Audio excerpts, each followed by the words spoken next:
Today's daf is Kuf Gimel. We're going to start where we left off yesterday, which is 1, 2, 3, 4, 5 lines from the top of Kuf Gimel, where we're talking about the two melachot, the melacha of boneh, which is building, and makeh b'patish, which is completing a vessel. So we said as follows. Zeh kelal. So the end of the Mishnah had said Zeh kelal. This is the rule that anyone who, where was the Zeh kelal? Zeh kelal kol ha'oseh melacha u'melachto mitkayemet. Right. So that was what it was. Anybody who does a melacha and the melacha lasts. This is a melacha on Shabbat. So it says, what is the Zeh kelal coming to teach you? So he says, Zeh kelal, this is the rule, la tuyeh mai, la tuyeh, dachak kapiza bekabah. That it's saying that if a person, even though the person's action hasn't fulfilled its purpose yet, in other words, he hasn't achieved the full extent of his purpose, but he's accomplished something of lasting impact. So for example, Rashi says what this means is that the person has a large piece of wood and he wants to make a cavity in the piece of wood. Let's say he wants to make a container out of it of a certain dimension. So he isn't finished digging out the container. Let's say he wants to make it a gallon, a volume of a quart. I don't know. So he's made only half a quart's opening in the wood, but it's a permanent change. So because he accomplished something permanent, it has significance, even though he hasn't reached his full goal yet. That's what Rashi says it means. That's what the principle is. So Rabban Shimon ben Gamliel said that even the person who hits his hammer on the anvil is doing a melacha. So Maika Avid. So what is he doing? What do you accomplish by hitting your hammer on the anvil? What is the purpose of that? What kind of melacha is that? A melacha usually has to have some effect. You accomplish something. You achieve something. What does he achieve? So Rabbav Rav Yosef Damri Tarvayu Mepnei Sheme'amin et Yadav. Or et Yado. So Rabba and Rav Yosef say that the reason why it's a melacha is because he's practicing. In other words, let's say he's hammering. He's working on something that he has to hammer out, and he's hammering on the anvil in order to perfect his swing, basically. To get his arm right. So if that's true, but wait a second. But Kashuba b'nei Rechava asked the following question. According to that, Chaza umanta b'shabeta v'gamar hachinami d'mechayev. Really, according to that, then, if a person walks down into town on Shabbat and he sees a non-Jewish blacksmith doing work and he learns technique from watching him, is that also a melacha? In other words, you're telling me that just practicing with your hand is a melacha. How is that a melacha? You didn't do anything. You're just practicing. It's the same as watching somebody. Can you not watch somebody else do work, a non-Jewish person do work on Shabbat to learn from them? Of course you can. So why is it? What's the difference? So rather, what is the issue with banging on the anvil? Because those who would beat out the flat, they would have these. They would have to make these plates of gold to plate certain parts of the Mishkan. So when they would flatten the plates by banging them with a certain type of hammer, in between banging the hammer, they would bang on the anvil. The reason for doing that was it would smooth out the surface of the hammer so that it didn't damage the plates that they were making. So that itself was an improvement. Tani Nam Yachi, we similarly learned Rabban Shimon ben Gamliel Omer Afa Makeh Kurnas ala Sadan b'Sha'at Melacha Chayav. That this was exactly what they did. It says in a Baraita, Rabban Shimon ben Gamliel explains his position a little bit more. The reason why banging on this anvil in between, or on this block, whatever it is, was considered a problem, was because they would do this during the process of construction, or during the process of flattening, let's say, a piece of metal, that they would hit a few times on the metal. Then they would make sure, it's like the opposite of sharpening the knife. They wanted to dull it to make sure that it didn't get any cracks or any points that it would ruin the metal that they were working on. So they would bang it in order to flatten the surface, to dull the surface of the hammer so that it didn't cause any damage. By getting any sharp points or any bumps or whatever it was on the surface. So therefore it's considered melacha. And actually Rashi says that he noticed that the people who made coins in his neighborhood did the same thing, that they would be banging out the coins and they would take a break, bang the hammer on something to smooth it out again and go about banging again. So this was something that was done typically, and that itself is a melacha. It's part of the process of doing this this blacksmithing work or whatever kind of work, it's this metal work, and so therefore it's also a melacha in its own right because it's repairing or adjusting the tool that's done during the melacha. Even if you're not doing it now for that. Well, he says bishat melacha. It sounds like it means when you're doing. They did it. Right. It seems like it means when you're doing it on purpose in order to smooth it out in the middle of doing the work, because it says bishat melacha when you're doing it during the work. During your actual work, you're doing it for that purpose. That's what it sounds like. Yeah. So now the new Mishnah says, "Hachoresh kol shehu," somebody who plows even a small amount. Haminakesh, if somebody picks weeds.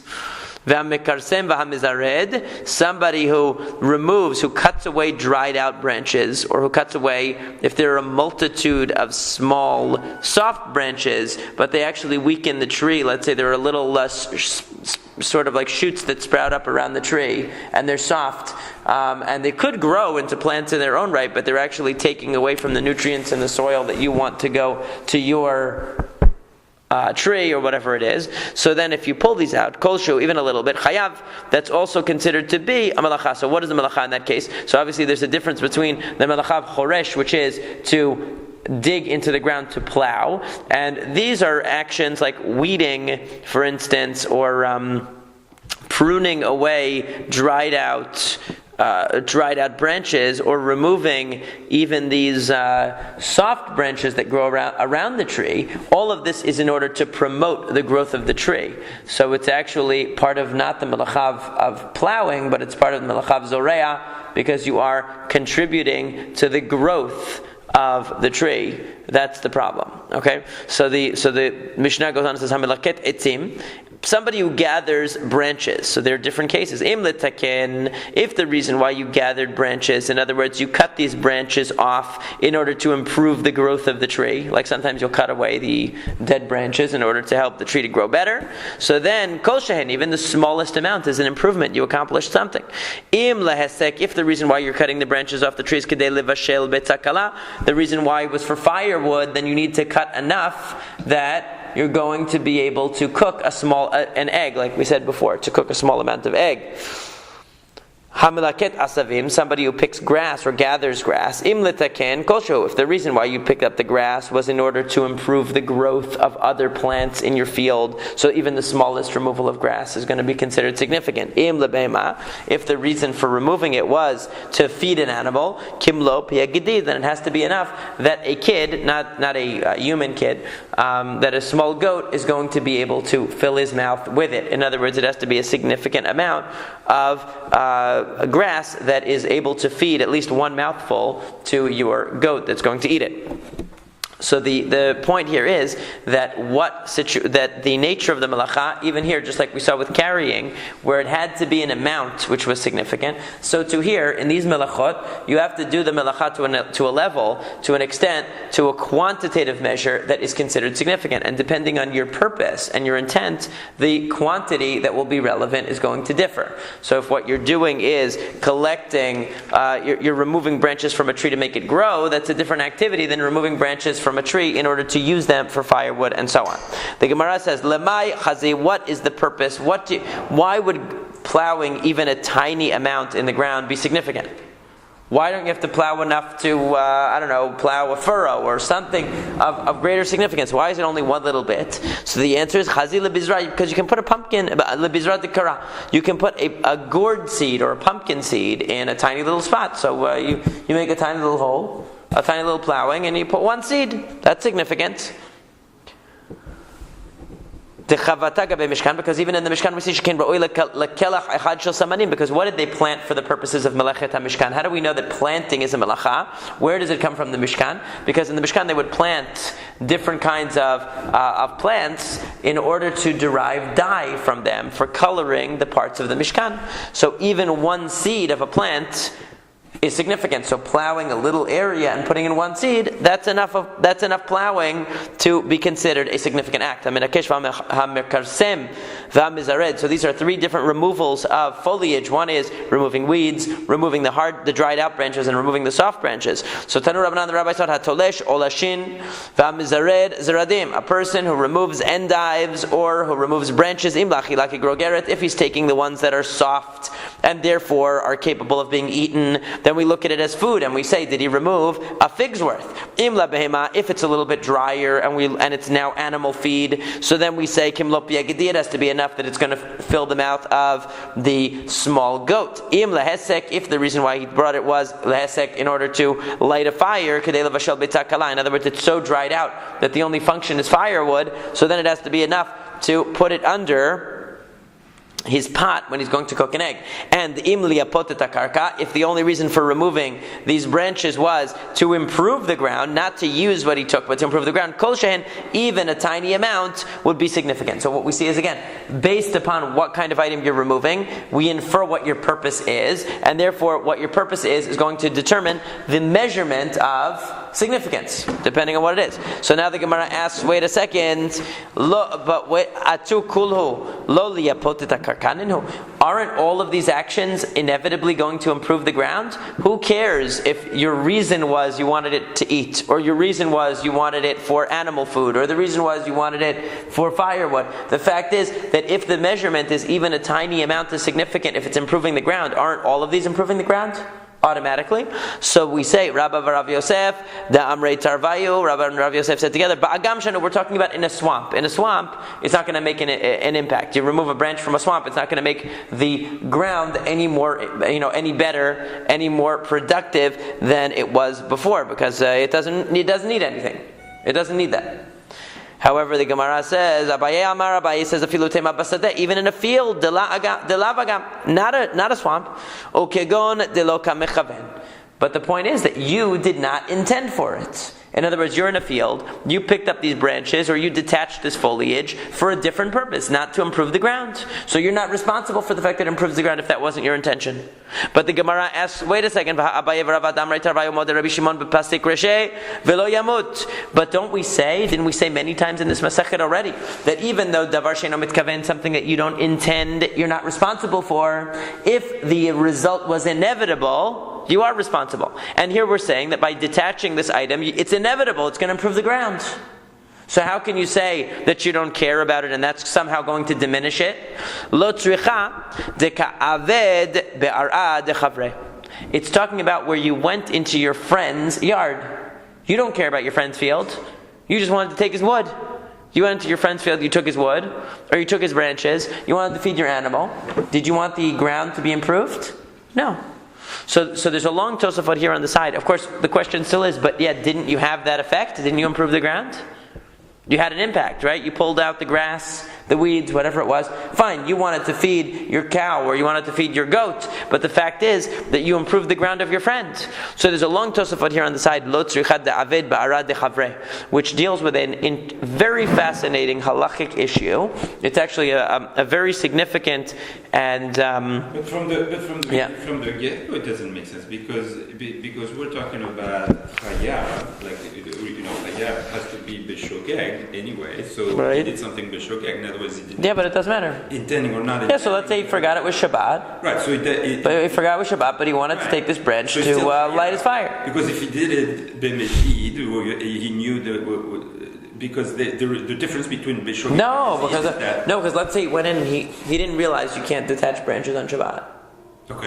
Okay, and he also didn't realize that it's considered improving the ground. So it would be two different melachot though. So you'd have two chatot. Okay, so right? Here they're trying to determine which how many, right, which one of the two and how many.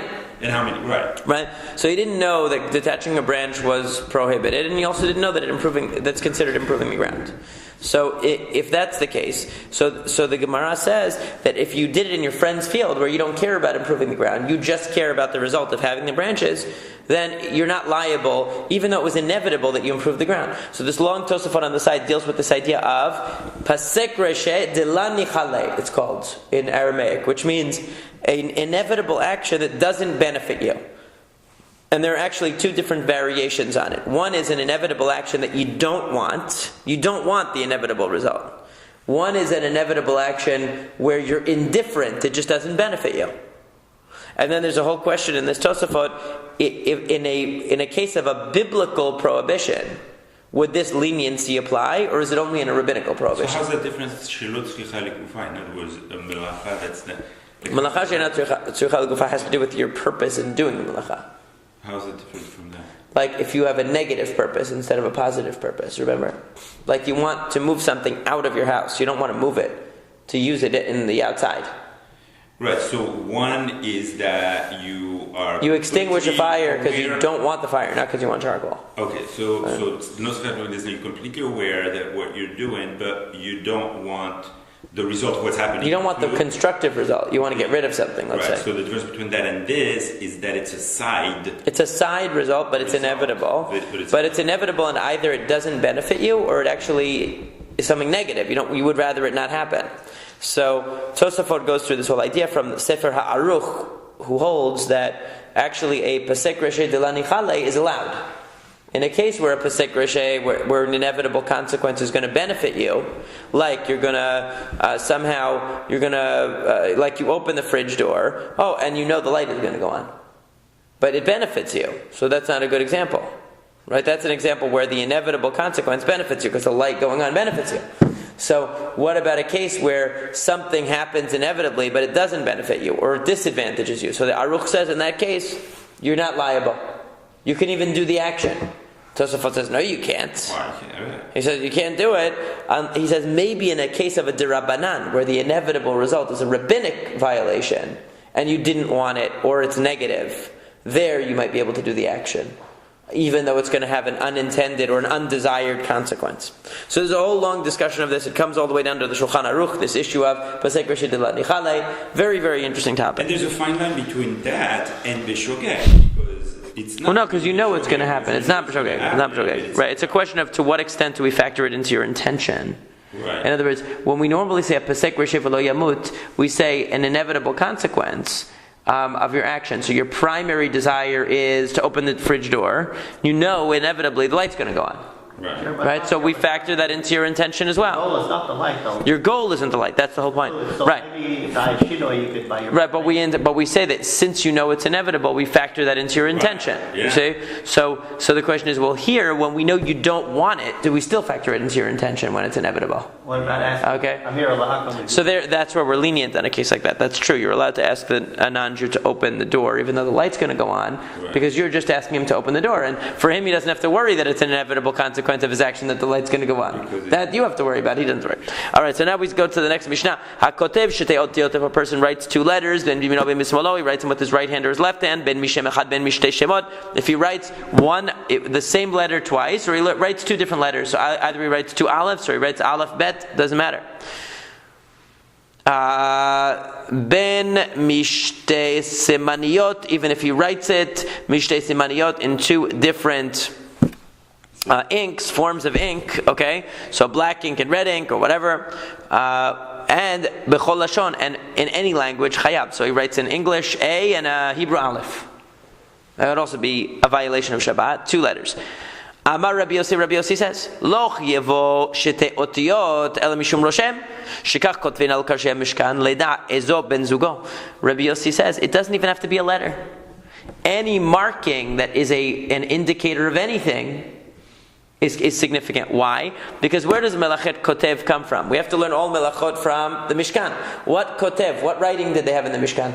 They had the boards, to match the boards. They would write Aleph on one and Aleph on another, so they knew that the two went together. Right? Like when you put away your sukkah and you mark the pieces, so you know which one it goes with which. So they would write little markings. It didn't have to be a letter. The fact is that it communicates something. So Rabbi Yosei is saying it doesn't matter, in other words, whether it's a real letter or not, what language it is, anything like that. Any marking that has a signification, that's a symbol of something, it counts for this purpose. It's called Roshem. In Morse code, dot. Right, in Morse code. Whatever, if it's functioning, it's functioning.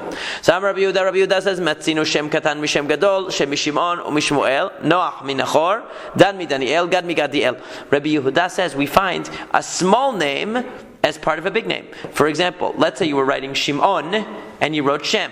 Let's say you were writing Shemuel and you just wrote Shem. Shem is also a name. Shin Mem. Let's say you wanted to write Nahor, but you wrote Noach. You wrote the first two letters. Let's say you wanted to write Daniel, but you wrote Dan, first two letters. You wrote Gad, and you were writing Gadiel, but you only wrote the first two letters Gad.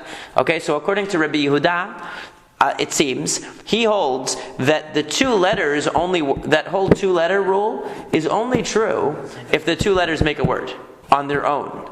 If you were writing a 5-letter word and the first two letters are nonsense, okay, so you were writing Hayom and you wrote Hey Yud, although in Aramaic that is a word, so maybe that's a bad example.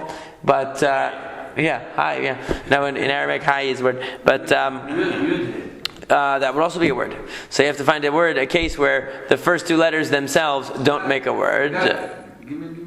Agag is a word, right? So the point is looking for a case where you're writing a word and the first two letters by themselves don't make a word. Let's say I can't really think of one off the top of my head because so many words really have a. Here's one: Siman, Samach Yud. That's not a word. Right? So let's say you're writing Siman and you wrote Samach Yud. That wouldn't be a word. So he would say that doesn't count as writing because it has to be something that has meaning in and of itself. So when you write Shmuel and you just wrote Shin Mem, that has meaning. Shem. Let's say you wrote Noach out of Nachor. It has a meaning. But just two letters that don't have a meaning. So that's what Rabbi Yehuda says. The Tanna Kama says it doesn't matter. It has to be in the Ivrit. Is there an opinion like that? It has to be, if it's in English or some other language, it doesn't count? Is there? Not that I know of. But we don't follow Rabbi Yehuda anyway. We say that any two letters is a problem. Then it would be really difficult to find two letters that don't mean anything in any language. That's true. That you just get a C in Spanish. Right, in Spanish means yes. Right, that's right. So it would have to be language specific, I guess. Yeah. So the Gemara says, "Bishlama yamin lechayev." We understand why if you write with your right hand, you're liable mishum dederech ketiva bakach because you write with your right hand. Ela asimol. What about left hand? Amai ha'en derech ketiva bakach. We know that generally, if you do something what's called kil achar yad, you do it in an unusual way with a shinui. You're not biblically liable. You're not allowed to do it, but you wouldn't bring a korban chatat because it's not the normal way. Amar Rabbi Yirmiyah says, "Iter yad shanu." We must be talking about a lefty. In other words, what the Mishnah means is with your right hand if you're a righty. With your left hand if you're a lefty. And it says, "Uteheve simol didei ki yamin de kulei alma." But if the Mishnah is talking about a lefty, why does it mention the yamin? In other words, it sounds like it means one person can be obligated whether they write with their right hand or their left hand. If it's talking about a righty, it shouldn't mention the left hand. If it's talking about a lefty, it shouldn't mention the right hand. So the Gemara says, it's talking about an ambidextrous person who can use both hands. And the chidush of the Mishnah is that there's no tsurat ketiva. It doesn't have to be a right-handed writing. Whatever writing is your writing that you would normally do is considered writing. So the fact that it's done with left hand and most people don't use their left hand doesn't matter if you do. So if you're ambidextrous and you're equally proficient in writing in both hands, that would count. Rav Yaakov, Berei Debat Yaakov, Rav Yaakov, the son of the daughter of Yaakov, and the reason why he's called the son of the daughter of Yaakov is apparently his father was a no good guy. So Amar, he said, Hamani, who is the one who says that right hand and left hand are both equally significant when it comes to writing? This is Rabbi Yossi. Because remember, Rabbi Yossi says that you don't even have to write anything, you just have to make a mark. Anybody can make a mark with their left hand, even if they're righty. Right hand, left hand, doesn't matter. But from the fact that Rabbi Yossi's opinion comes later in the Mishnah, how could you say the beginning of the Mishnah that says right hand or left hand is talking about is Rabbi Yossi? Kula Rabbi Yossi. He'll say the answer is that the entire thing is really Rabbi Yossi. In other words, even that part that said right hand or left hand was also Rabbi Yossi speaking, and it reflected his opinion as well.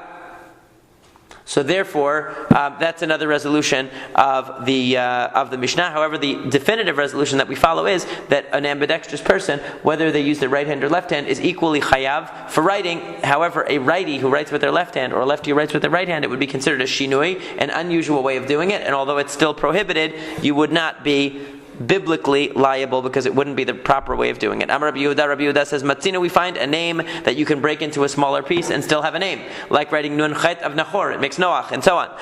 So now the Gemara says, Ela Rabbi Yehuda shetei otiyot vehen shnei shemot hud mechayev shetei otiyot vehen shem echad lo mechayev. According to this, it sounds like Rabbi Yehuda says that in order to be chayav on Shabbat, you need to write two letters that are not the same letter.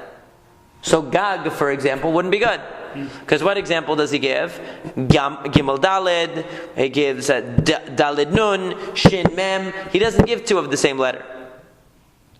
But we learned in a Braita as follows, a rather long Braita here. Ve'asa achat. We have this pasuk, Ve'asa me'achat mehena. We learned about it before earlier in the Masekhet, that it says if a person did from one of these, me'achat mehena. Okay, so we learn from these words various ideas related to malachot on Shabbat. Ve'asa achat, what does it mean he does one? Yachol ad sheyichtov kol Hashem, ad sheyarog kol habeged, ve'ad sheyasa kol hanafa. You might think that if a person is making something, for example, they're writing an entire word, or they're sewing an entire garment, or they have a plan to make a basket, they're weaving a basket, you might think that they're not liable for Shabbat violation until they finish the entire thing.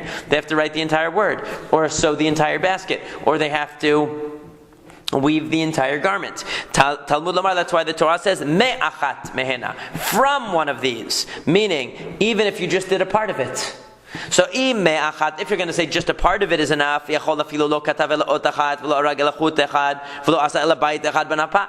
you might think then that writing just one letter is significant. If you're telling me it's partial, in other words, if you're telling me the whole thing and it has to be the whole thing, if you're telling me partial, what does partial mean? Just one letter should be enough. Just one stitch should be enough. Just one piece of the basket. The way they would make a basket, bayit echad in a basket means that they would have the vertical lines and then they would tie it on top and on bottom to hold it in place. So just one should be considered significant. So Talmud Lomar, that's why the Torah comes along and tells us, as we turn to Amud Bet, achat, the word achat, the whole thing. So what is it? Is it me'achat, part of the whole thing, or the whole thing? Ha Talmud, ha ketzad, what does it mean? Eno chayavat sheichtov shem katan mishem gadol. It's not significant unless you write a small name that's part of a big name. For example, Shem Mishimon u'Mishmuel. You wrote Shin Mem, which is the first two letters of Shmuel and Shimon. Noach mi Nachor. You wrote Noach because you were writing Nachor, and the first two letters are significant. Dan mi Daniel, Gad mi Gadiel. In other words, the Tanakh Kamai seems to be saying that in order for those in other words, it has to be complete in a certain sense and also partial. How is it partial? It's partial because your goal hasn't been finished yet. Because you wanted to write the word Shimon, and you only wrote Shin and Mem. But it's complete from another perspective because Shin Mem itself is also a word. Okay? So now Rabbi Yehuda Omer, afilu lo katav el shetei otiyot vehen shem echad. Even if you wrote two of the same letter, but they make a word, chayav, you're also liable. Kegon shesh, like the word shesh, tat, okay, or tet, which is also a word, rar, which is also a word, gag, also a word, chach, also a word. These are all words that appear in the Torah, two-letter words. So all of them are significant even though they are a repetition of letters. Amar Rabbi Yossi, Rabbi Yossi says, mishum kotefu chayav. Why are you even bringing in letters here? It's not writing, v'halo eno chayav ela mishum roshem. The prohibition is marking, not writing. Sheken roshemin al karshem mishkan, because they would write on the planks, they would make marks on the planks of the mishkan, of the tabernacle. Leida ezo hi ben zugo, to know which one matches which. Lefikach sarat sarita achat al shnei nesarin, o shetei saritot al neser achad. If you made a mark on two different boards, or you put two marks on one board, chayav, you're still chayav, even though the mark isn't even a letter. You're talking about letters. Oh, is it the same letters or two different letters? Who's talking about letters here? A mark is enough, according to Rabbi Yossi. Rabbi Shimon says, Ve'asa achat. What does it mean you made one? Yachol ad sheichtov et kol Hashem, ad sheyarog et kol habeged, ad sheyaser kol hanapa. Again, you might think from the word achat that you have to complete your entire plan. You have to weave the entire piece of clothing. You have to write the entire word, and so on. Talmud Lomar, the Torah says, me'achat. Only part is enough.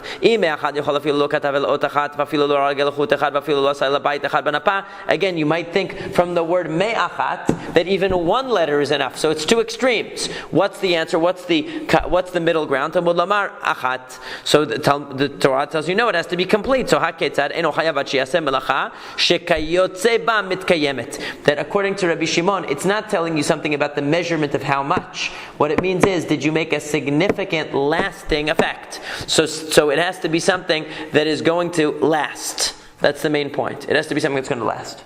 Right, something that's going to last. So Rabbi Yossi says, "V'yasa achat v'yasa hena." What is one and hena? Why does it say one and many? Pamim shechayav achat al kulanu, pamim shechayav al kol achat v'achat. There are times where you only bring one korban for many violations, and there are, like for example, when you forgot it was Shabbat and you did many melachot. There are times when you have many melachot and you're obligated, where you do the same melacha and you end up.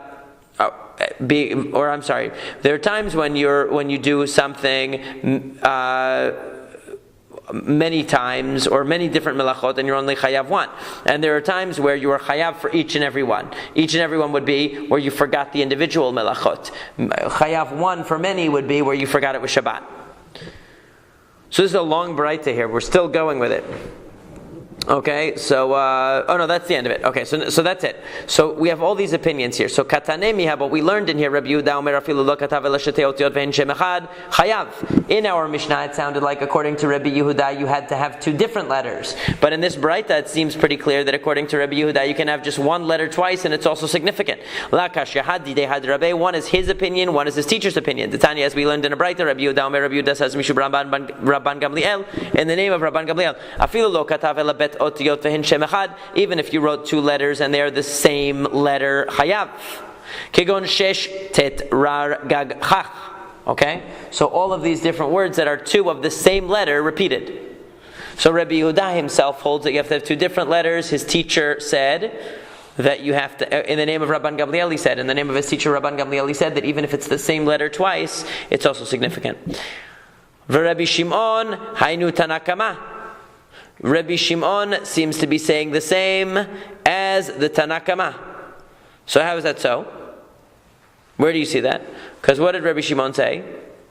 Rabbi Shimon that we just read brings the same issue. He says that you have to do something that's significant enough that it's a lasting thing. So, and he said that it's not that you have to do your entire malacha, and writing one letter is not enough either. It has to be something that has a significance in its own right. That's lasting in its own right. That's the same thing as the Tanakama said. Well, what is he adding? So v'chitema aleph aleph. Maybe you're going to tell me that according to Rabbi Shimon, even writing aleph aleph is enough. The azarcha, like from the word I will gird you. Azarcha ika beinayu the Tanakama savar aleph aleph the azarcha lo mechayev. That according to the Tanakama, writing two alephs from the word azarcha is not significant. Why is it not significant? Because it's not a name in its own right. And Rabbi Shimon savar kevan de ite begal torei be'alma chayev. And according to Rabbi Shimon, he's going to say that no, you would be liable. Why? Because sometimes people will write amulets, and in amulets they write all kinds of weird combination of letters. So sometimes they might write an aleph aleph in it. So since there's a context where these two letters would have a meaning, even though it's not the normal linguistic context, it would still be significant. But lememra the Rabbi Shimon the chumrah, that implies that Rabbi Shimon is being stringent here. That he's saying a stringency. The Tanakama said that unless the two letters make a real word, they're not significant. And Rabbi Shimon saying no, since sometimes you make nonsense combinations and amulets and things like that, two alephs could mean something. So we're going to make it mean something here too. But we learned in the Braita, hakodech kol shehu chayav hamegarer kol shehu hame'abed kol shehu atzar bechli tzura kol shehu. Rabbi Shimon Omer, ad sheyigdach et kulo, ad sheygro et kulo, ad sheyabed et kulo, ad sheyatzur kulo. That there's a machloket. How much do you have to drill, or how much do you have to scrape? How much do you have to? How much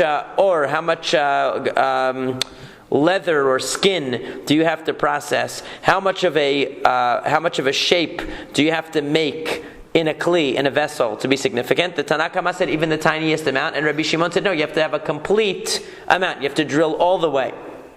You have to scrape all the way. You have to complete the process of tanning. All these things you have to do you have to accomplish a complete melacha. So he's not going to be more lenient here.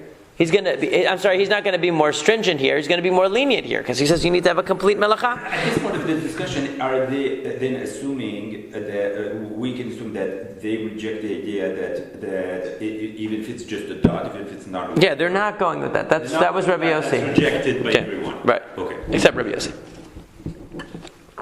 He's also someone. But he. In this discussion, they're not taking that. Yeah, Rabbi Yossi, they're not right. They're just dealing with the ones that say it has to have a meaning. Right. So it would seem that Rabbi Shimon is more liberal in the sense that he says that it has to be a complete entity. Okay, because when you talk about fashioning vessels, he's talking about it having to be done. It has to be a complete entity. It can't just be any amount. So with letters, why would he be more lenient and say Aleph is going to be significant because in amulets it's significant? I mean, why would he be more lenient? Why would he be more stringent here? Ela Rabbi Shimon atala ashma'inan. Rabbi Shimon is coming to tell us something different. Ad shichtov et Hashem kulo. Are you telling us that Rabbi Shimon is telling you that you have to write the entire word? And that's why he says, if the melacha is mitkayemet, if it is going to last. In other words, the Tanakama said just 2 letters is enough as long as the 2 letters have a meaning. And Rabbi Shimon is coming along and saying, no, you have to finish your entire word. So is that really true? V'hatani willing to write Rabbi Shimon Omer. V'asa achat yecholat sheichtov et Hashem kulo. Talmud lomar me'achat. In the Braita itself that you just quoted, he said, maybe you'll think you need to write the entire word. That's not true. So that's not what he means. So we can't assume that he means that just 2 alephs is significant because we know that's not significant. And we can't assume that he means that you have to write the entire word because he himself said you don't have to write the entire word. So what was he saying then? So the Gemara says, Taritz ve'emahachi. Let's change the Braita and amend it. Yachol ad sheyichtov et pasuk kulo. This person's writing a pasuk. Talmud lomar me'achat. The Torah tells you no, 1 word is enough. So Rabbi Shimon is actually saying you have to write the entire word. So you have 3 opinions. You have the Tanakama that says that 2 letters are considered to be significant if they make a small word in their own right. Rabbi Yehuda, reporting in the name of Rabban Gamliel, says even if they're 2 of the same letter. And Rabbi Shimon is saying no, you have to write the entire word you intended to write. How can they have a Braita that's in complete opposite contradiction to the Mishnah? It isn't. It's just a different opinion. Shitu tiyot and o. It's just a different opinion, yeah. So Rabbi Yossi says, Rabbi Yossi had said there were times where you're going to be chayav only 1, and times when you're chayav multiple. So Amar Rabbi Yossi, Rabbi Chanina says, My tamad Rabbi Yossi, what is Rabbi Yossi talking about? Achat me'achat hena mehena. We had this before. Right? That you have the word achat and the word hena. Really the word is me'achat, mehena. So we learn out from the mention of achat and hena and me'achat and mehena. So achat shehi hena, hena shehi achat. Okay? Achat Shimon, me'achat shem Shimon. So when it says achat, 1, that means writing the entire word Shimon. Certainly you're liable for that. But me'achat, from 1 means even if you wrote part of it, but it's significant in its own right. Hena avot. Them, those are the avot melachot. Mehena, what's drawn from them, toladot.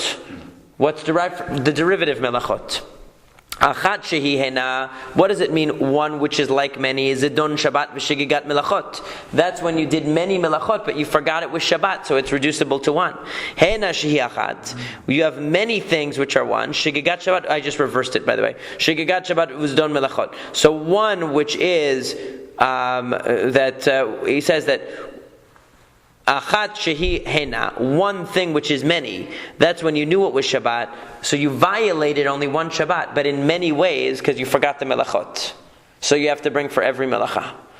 Many, which is 1, is where you did many different melachot, but your error was only 1, that you forgot it was Shabbat. So therefore they're all reducible to 1. So Rabbi Yossi is learning really several different limudim from these words. He's learning out the idea that doing a complete melacha versus doing a partial melacha, but it has a significance in its own right, like the word Shem from Shimon. The idea of avot and toladot, achat and hena. There are avot, the principal labors and the derivative labors, and we learn that there are times where one Shabbat can be violated in multiple ways and require multiple chataot, even though you only violated 1 Shabbat, but you forgot many melachot and did them. And there can be a case where you violated 1 Shabbat, and because your mistake was you forgot it was Shabbat, even though you did 10 melachot, you only bring 1 korban. So now we see that, though, with regard to writing, we have multiple opinions. We have the most liberal opinion of Rabbi Yosei, who says that even if a person just made 2 marks, that's enough. That's enough to be significant. It doesn't even have to be a letter. Then you have the next level, which is even if you write 2 of the same letter, but they have a meaning. Then you have a third level, that if you have to write 2 different letters and they have a meaning. Okay? So these are the different levels. And then you have Rabbi Shimon, who said you have to write the entire word if that was your goal. Somebody says it. Now it happens to be, nobody said an entire pasuk, but it happens to be that what's brought in halacha le'maaseh, is that 2 letters, even if they don't make it a word, they don't have to make a word, the 2 letters. But they have to be letters. Yeah, they have to be letters, though. Rabbi says They have to be letters. Roshem is considered a tolada. It's considered a derivative melacha if you make markings that are significant. It's also, we also recognize that as a melacha, but it's a tolada. It's a derivative of, according to the Rambam, it's a derivative of kotev. It's not the primary melacha of kotev. Rabbi Yehuda says, Matzinu Shem Katan Mishem Gadol, we find a small name which is part of a large name. So the Gemara asks the following very good question: Midame, what are you talking about? This guy's writing Shimon, right? And he writes Shin Mem, and you're considering it significant. So wait a second. Mem de Shem Satum. Mem de Shimon Patuach. When you write the word Shin Mem for Shimon, what kind of Mem do you write? Not a Mem Sofit. Right. You write a regular Mem. So how could it be? Right? So Amar Rav Chisda said, Zot Omeret Satum Basol Patuach Kasher. What do you see from this? That if you make a mistake and you write a Patuach instead of a Satum, you wrote the non-final Mem in the place of a final Mem, it's still good. Because you see that Shin Mem, even though it's an open Mem, it's considered the word Shem. So Meitive, they raised an objection. What are you talking about? Uchtavtam.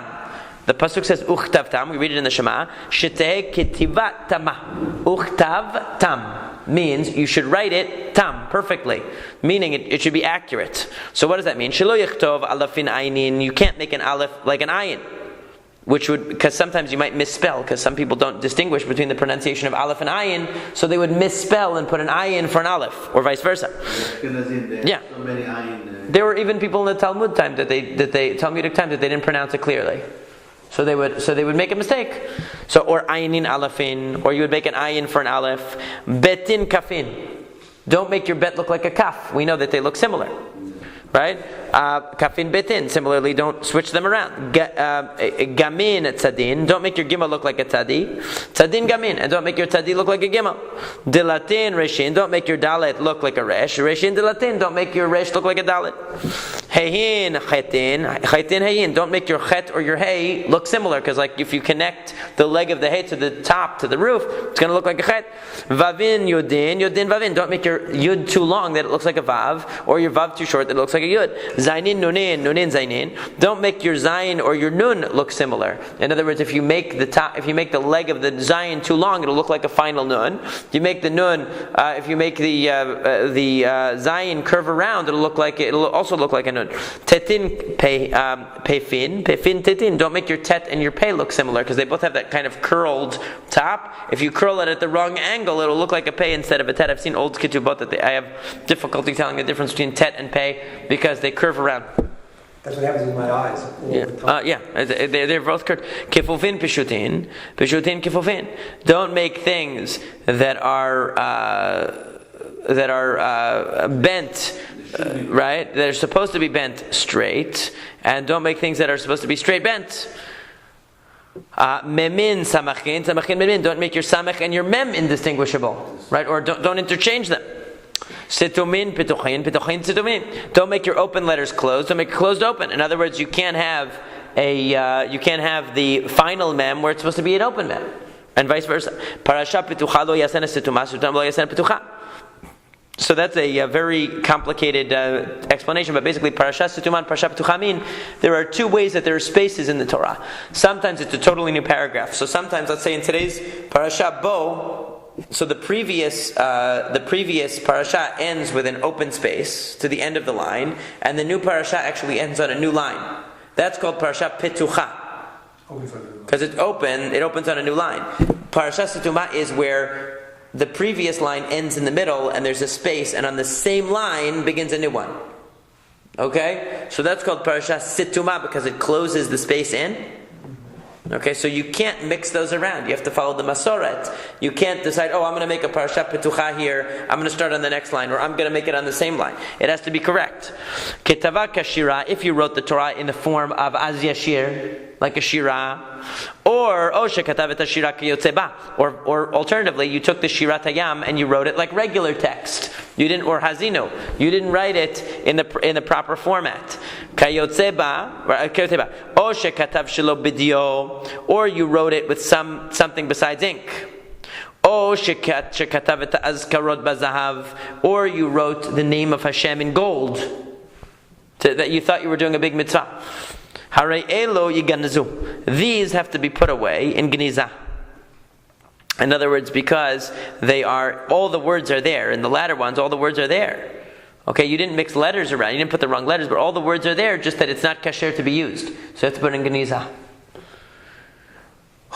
So the problem is, though, Rav Chisda just told us that you see that if you put an open mem in place of a closed mem, it's good. But how could that be? This Braita that we just read told us that you're not allowed to exchange them. You're not allowed to mix the closed mem with the open mem, the final form with the middle form. You can't. So, Hud Amar Ki Hai Tana, Rav Chisda follows a different Tana who holds that they're actually interchangeable. That ideally you should put them correctly, but they're interchangeable if you made a mistake. The Tanya, as we learned in a Braita, Rabbi Yehuda ben Betera Omer Ne'amar B'Sheni v'Niskehem B'Shishi U'Nsacheha B'Shvi'i K'Mishpatam Harei Mem Yud Mem Mayim Mikan Remez L'Nisuch Mayim Min HaTorah. So this is actually from Masekhet Ta'anit. It's brought in Masekhet Ta'anit. The idea of Nisuch Mayim is mentioned on Sukkot, actually, that they would bring water and pour it on the altar as a libation of water, Nisuch Mayim. And in Masekhet Ta'anit in the beginning, they discuss where is a remez, where is a hint to this idea of pouring water on the altar in the Torah. Is there a hint to it? And that one of the opinions, Rabbi Yehuda ben Betera said, I'll show you where there's a hint. If you look at the second day of Korbanot, you know that all the Korbanot of Sukkot are exactly the same. They repeat exactly the same language again and again and again. But there are certain letters that deviate. On the second day of Sukkot, you'll notice, instead of saying Min Chata v'Niska, it says V'Nis Kehem, with an extra mem. On the sixth day, it says Unsacheha, with an extra yud. On the seventh day, it says Kamishpatam instead of Kamishpat. Right? So that's another mem. What does that spell? Mem, yud, mem spells Mayim. So Mayim is encoded into Sukkot. That's a remez to Nisuch HaMayim. So Umid patuach v'sa'os satum kasher. So what do you see from there? You see that even though the mem in the beginning, V'niskehem, is what? Is a closed mem. Rabbi Yehuda ben Betera is interpreting it as the first letter of the word Mayim. So how could that be? That must mean that it's interchangeable with an open letter. So umi de patuach vasa o satum kasher satum nami satum vasa o patuach kasher. So if that's true, that if you were to use a closed letter, let's say, as in place of an open letter, that would be okay. So vice versa, if it's supposed to be a closed letter and you put an open letter, it should also be okay. Right? If we're going to say that putting in a closed letter is a good substitute for an open letter, why can't we say an open letter is a good substitute for a closed letter? Midame, is that true? Patuach vaso satum. If you have it's supposed to be an open letter and you made it a closed letter, like in this case, you put the word shin mem, and instead of putting the open letter of mem, you put a closed mem. So there, aluye, kama'alele, you're actually improving it as we go to Kuf Dalet Amud Aleph. You're improving the letter because satum is considered greater. The closed ones are considered greater. Da'amar Rav Chisda said, mem v'samech shebaluchot v'nesayu omedin. Because in the luchot, there was a miracle with those letters. Because remember, the luchot were made of stone and there were final mem and a samech in the luchot. The two luchot. And we say that Mishneh Evrehem, you could see the letters from both sides, meaning that those letters must have had a miracle, because if you have a mem is totally circular, which means the piece in the middle would have to float in midair. So it's Banes Hayu Omedin. It was a miracle. So because they were used in the miracle, that gives them a greater significance. So the closed ones are more significant then. It's supposed to be writing Hashem. Properly. Right. That's correct, right. So ela satum vasa o patuach. So if you accidentally put the mem, the final mem, in place of the open mem, you're improving it. But making it the other way, satum vasa o patuach, garuei magrale, you're making it less. So what's the answer to Amar Rabbi Yirmiyah v'Yitema Rabbi Chia bar Abba min tzapach tzofim amarum?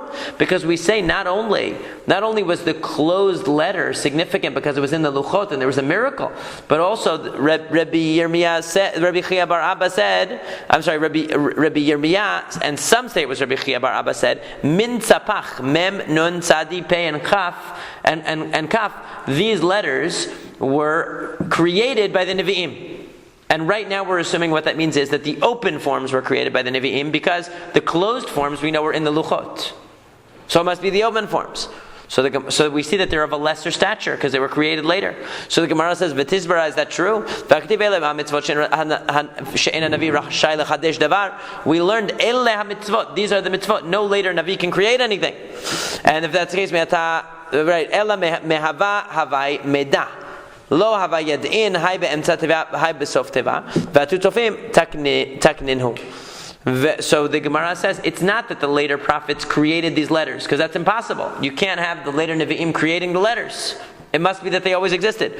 But they didn't know which one would go in the middle of the letters and which one was supposed to go at the end of the letters. And therefore the Nevi'im came. And the Nevi'im came and said, these should go in the beginning and these should go in the end. In other words, they had two different forms of men. And they would use them however they wanted. And the Nevi'im came and said, no, these have to go at the end, these go in the middle. But the Gemara says, if that's true, still still the Navi is not supposed to do anything new, and that's also doing something new, establishing a rule for how to use the letters. So therefore, what do? We say, Ela shechachum v'chazru v'yizdum. That what happened was that the originally this was known, it was forgotten, and the Nevi'im restored it. So it's not that the Nevi'im created it. In the times of Moshe Rabbeinu, they knew that certain letters went in the beginning and certain letters went at the end of the word. But it was forgotten over time. People became lazy, they fell out of practice using it, whatever it was. And so later the Nevi'im came along and restored the original way of writing with the closed letters at the end of the words and the open letters in the middle and beginning of the words. So what is the point here? The point here is that it's not that these letters were invented later and therefore have a lesser status, but really they existed all along. And therefore, if one has an open letter and makes it a closed letter, or a closed letter and makes it an open letter, we don't consider one or the other to be an improvement or a detraction. According to Rav Chisda, either one could be considered a valid b'di'avad. They could both be on par with one another b'di'avad, or so it would seem that way according to Rav Chisda. Even though Rav Chisda only mentioned one directional, he only mentioned that if you have a closed letter and you make it open, really he meant in both directions, that they're interchangeable fundamentally with one another. So it's not that you're allowed to do it that way, but b'di'avad, they would be interchangeable with one another, and that's how we explain the case that we discussed before. So we're going to continue with this next time. We'll continue right here. Be'ezrat Hashem, and we're going to get into some very interesting agadot tomorrow about the letters and the meaning of the Hebrew letters. So everyone's going to enjoy that tomorrow.